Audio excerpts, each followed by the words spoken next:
Kabang-abang ang mga eksena na magaganap sa abot kamay na pangarap. Kausap ni Zoe ang nanay niyang si Moira sa kanyang cellphone, mababakas ang inis at galit sa kanilang mga itsura.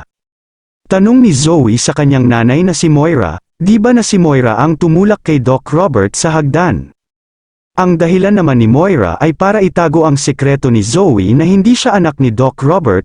Galit na galit si Zoe. Hindi mangyayari ang mga ito kung hindi nagpabuntis si Moira kay Doc Carlos, talaga dahil kung hindi ay hindi daw siya naipanganak ni Moira. Wala kang kwenta, sigaw ni Zoe kay Moira.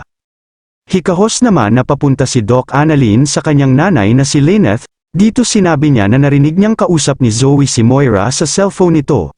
Nalaman din ni Annalyn na si Moira nagtulak kay Doc Robert sa fire exit.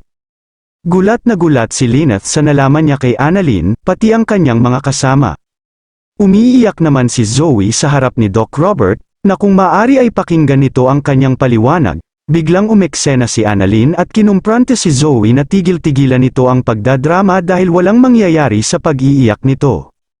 Tanong ni Zoe kung anong ginagawa ni Annalyn doon, sagot ni Annalyn, nandun siya dahil narinig niya si Zoe na kausap nito si Moira at para ipaalam kay Doc Robert ang totoo na si Moira ang nagtulak kay Doc Robert. Sa basement nagmamadaling pumunta si Moira sa kanyang sasakyan ngunit kasunod na pala nito si Doc Robert at naabutan siya nito paakay ng kanyang sasakyan, pilit niya na pumasok sa kanyang sasakyan ngunit naabutan siya ni Doc Robert at pilit na pinabababa ito ng sasakyan. Ngunit si Moira ay nagmamatigas kay Doc Robert. Ano na ba ang maaaring mangyari kay Moira ngayong alam na ni Doc Robert ang katotohanan? Kung nagustuhan niyo po ang aking munting video, please like, comment and subscribe. Thank you for watching Nastly.